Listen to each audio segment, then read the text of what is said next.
تو منجی یسوع مسیح مضبوط چٹان ہے جس پہ ہم آرام کر سکتے ہیں۔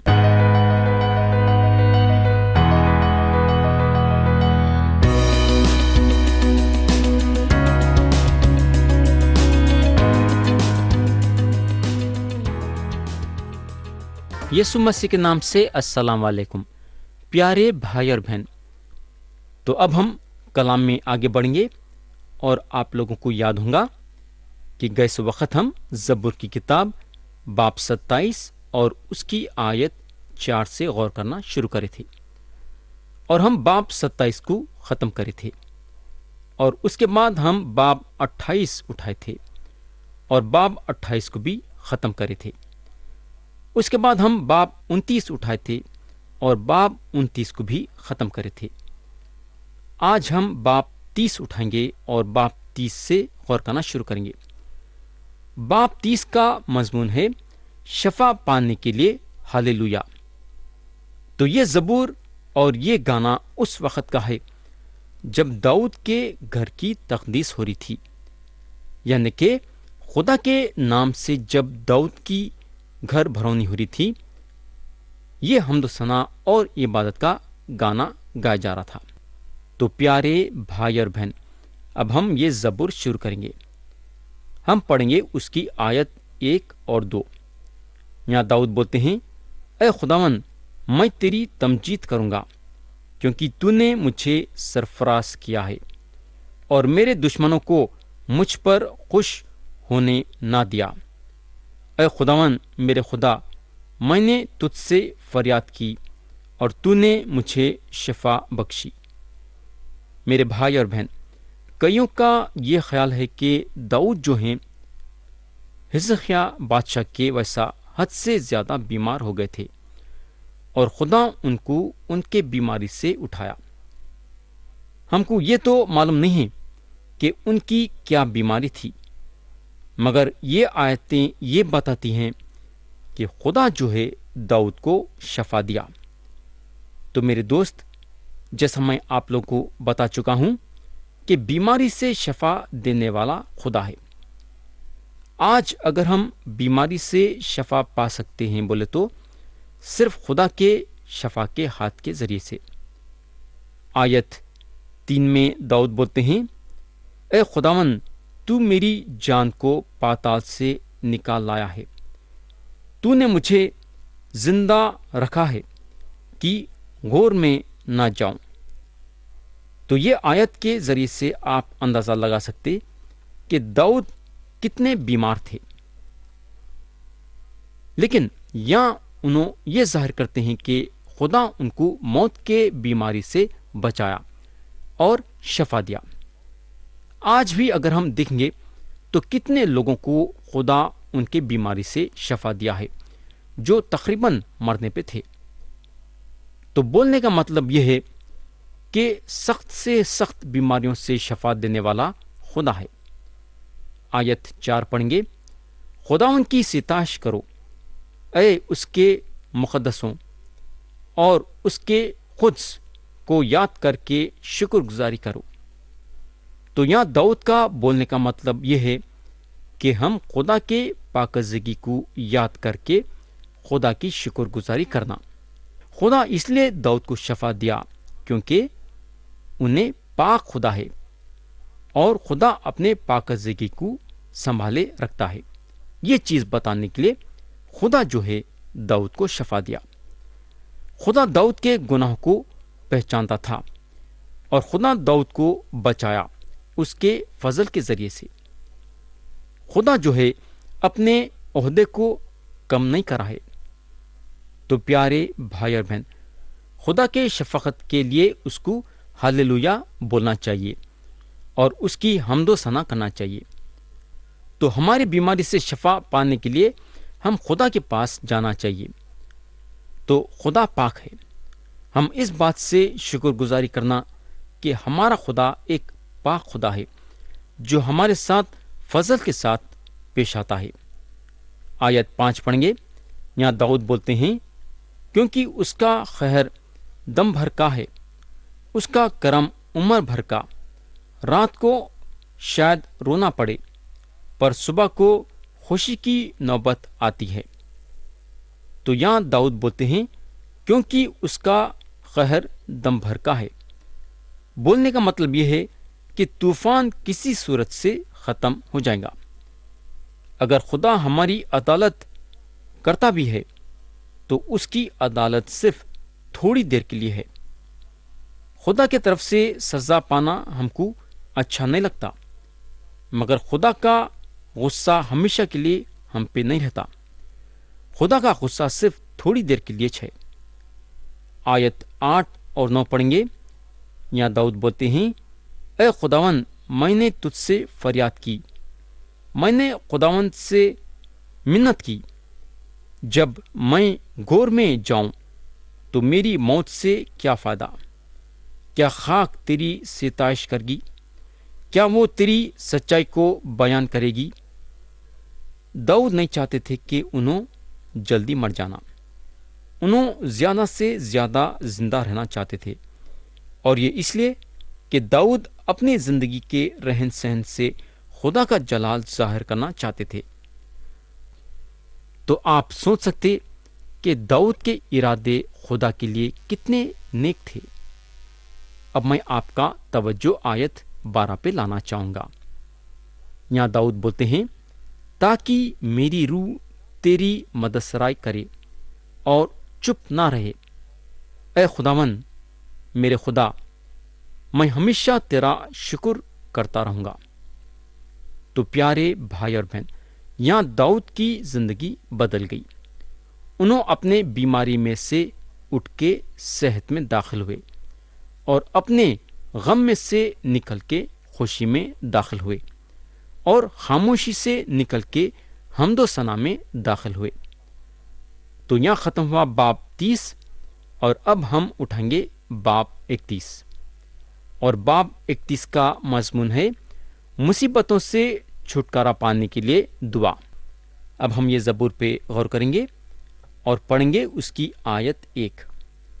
یہاں داؤد خدا سے بولتے ہیں، اے خداوند میرا توکل تجھ پر ہے، مجھے کبھی شرمندہ نہ ہونے دے، اپنی صداقت کی خاطر مجھے رہائی دے۔ تو یہاں داؤد بولتے ہیں، اپنی صداقت کی خاطر مجھے رہائی دے۔ پیارے بھائی اور بہن، داؤد کو معلوم تھا گنہگاروں کو نجات دینے کے لیے خدا اپنے درجے کو نیچے نہیں کر سکتا، گناہ کو قیمت چکانے کی ضرورت تھی۔ ہم کو معلوم ہونا چاہیے کہ خدا کے پاس مقصد ہے اور انہیں گنہگاروں کو بچا سکتا ہے، کیونکہ ایک شخص ہمارے گناہوں کی قیمت چکا دیا ہے، اور وہ شخص ہے خدا کے بیٹے یسوع مسیح۔ اور یہ وجہ سے داؤد آگے بولتے ہیں جو آیت 2 میں لکھا ہوا ہے، اپنا کان میری طرف جھکا، جل مجھے چھڑا، تو میرے لیے مضبوط چٹان، میرے بچانے کو پناہ گاہ ہو۔ پیارے بھائی اور بہن، ہم کو ایک مضبوط چٹان کی ضرورت ہے، تھوڑے چھوٹے پتھروں کی نہیں ہے، بلکہ بڑے اور مضبوط چٹان کی ضرورت ہے۔ تو منجی یسوع مسیح مضبوط چٹان ہے جس پہ ہم آرام کر سکتے ہیں۔ پیارے بھائی اور بہن، یسوع مسیح چٹان ہیں اور ایک مضبوط چٹان ہے۔ اب داؤد چٹان کے بارے میں بات پوری نہ ختم کرے ہیں، انہوں چٹان کے بارے میں اور بھی کچھ بولنا چاہتے ہیں۔ آیت 3 میں انہوں بولتے ہیں، کیونکہ تو ہی میری چٹان اور میرا قلعہ ہے، اس لیے اپنے نام کی خاطر میری رہبری اور رہنمائی کر۔ میرے بھائی اور بہن، یا میں آپ سے سوال کرنا چاہوں گا، کیا خداوند خدا آپ کا چٹان ہے؟ کیا آپ یہ چٹان پہ آرام کر رہے ہیں؟ کیا خداوند خدا آپ کا قلعہ ہے؟ ہم کو معلوم ہونا چاہیے کہ قلعہ حفاظت کے لیے ہے اور آپ کو اس کی ضرورت ہے۔ داؤد خدا کو اپنی چٹان مانتے تھے اور قلعہ مانتے تھے۔ آیت 4 اور 5 پڑھیں گے۔ یہاں داؤد بولتے ہیں، مجھے اس جال سے نکال لے جو انہوں نے چھپ کر میرے لیے بچھایا ہے، کیونکہ تو ہی میرا محکم قلعہ ہے۔ میں اپنی روح تیرے ہاتھ میں سونپتا ہوں، اے خداون سچائی کے خدا، تو نے میرا فدیہ دیا ہے۔ اب میں آپ کا توجہ آیت 7 پہ لانا چاہوں گا۔ یہاں داؤد بولتے ہیں، میں تیری رحمت سے خوش و خرم رہوں گا، کیونکہ تو نے میرا دکھ دیکھ لیا ہے، تو میری جان کی مصیبتوں سے واقف ہے۔ میرے بھائی اور بہن، یہ ایک بہت بڑی تسلی کی بات ہے، یہ جاننے کے لیے کہ خدا آپ کے مصیبتوں کے وقتوں میں آپ کو دیکھتا ہے۔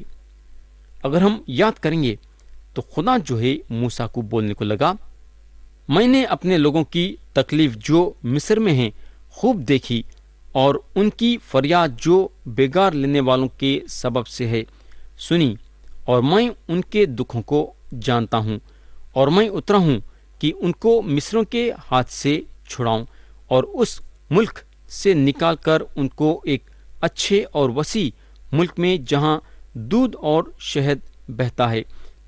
تو خدا اپنے لوگوں کے مصیبتوں کو دیکھ چکا تھا اور ان کے فریاد کو بھی سنا۔ خدا ان لوگوں کے حالات کو جانتا تھا اور خدا نیچے اترا ان لوگوں کی مدد کرنے کے لیے۔ پیارے بھائی اور بہن، خدا آج ہم کو دیکھ رہا ہے، خدا کو ہمارے مصیبتوں کے بارے میں معلوم ہے۔ تو آپ سوچ سکتے کہ یہ بات سے ہم کتنی تسلی پاتے ہیں کہ خدا ہم کو دیکھتا ہے اور ہمارے مصیبتوں کو جانتا ہے۔ یہ ہوگا۔ اب ہم دعا پہ آتے ہیں۔ ہم پڑھیں گے آیت 9۔ یہاں داؤد بولتے ہیں، اے خداوند مجھ پر رحم کر، کیونکہ میں مصیبت میں ہوں۔ میری آنکھ بلکہ میری جان اور میرا جسم سب رنج کے مارے گھلے جاتے ہیں۔ کیا آج آپ مصیبتوں میں ہیں؟ کیا آپ کے مصیبتوں کے بارے میں ان کو یا ان کو بولنے کے باوجود آپ کیوں نہیں خدا کے پاس جاتے؟ خدا کے پاس دعا میں جاؤ اور بولو، خداوند میں مصیبت میں ہوں۔ میرے بھائی داؤد جو ہے یہ کام کرے، اپنے مصیبتوں کے وقت میں خدا کے پاس دعا میں جاتے تھے اور خدا سے اپنے مصیبتوں کے بارے میں دعا کرتے تھے۔ اب میں آپ کا توجہ آیت 15 پہ لانا چاہوں گا۔ یہاں داؤد بولتے ہیں، میرے ایام تیرے ہاتھ میں ہیں، مجھے میرے دشمنوں اور ستانے والوں کے ہاتھ سے چھڑا۔ تو یہاں داؤد بولتے ہیں، میرے ایام تیرے ہاتھ میں ہیں۔ یہ ایک دلچسپی کی بات ہے۔ کئی لوگ آنے والے دنوں کے بارے میں بولنے والوں کے پاس جاتے ہیں اور اپنے ہاتھ بڑھاتے ہیں، یعنی کہ پڑھانے کے لیے ہاتھ میں جو لکھ رہے ہیں وہ لکھ دیکھ کے جو ہے وہ آدمی ان کو کچھ کی بولتا ہے۔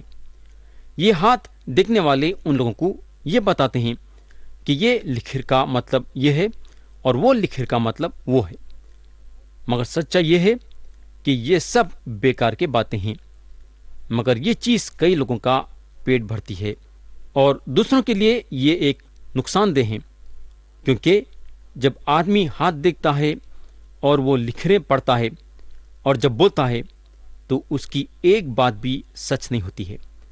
میرے بھائی، آنے والے دنوں کے بارے میں صرف خدا جانتا ہے۔ خدا کو معلوم ہے کہ ہمارے آگے کے دن کیسے رہیں گے اور ہم کیسی زندگی گزاریں گے اور ہم کس موڑ پہ پہنچیں گے۔ خدا یہ سب جانتا ہے۔ ایک آدمی جس کو خدا بنایا، جس کو خدا عقل دیا، لیکن کیونکہ انہیں جسمانی ہیں، کیا انہیں ہمارے ہاتھ کے لکھریں پڑھ کے آنے والے دنوں کے بارے میں بتا سکتا؟ کیا سوچو تھوڑی دیر کے لیے، ایسا نہیں ہو سکتا۔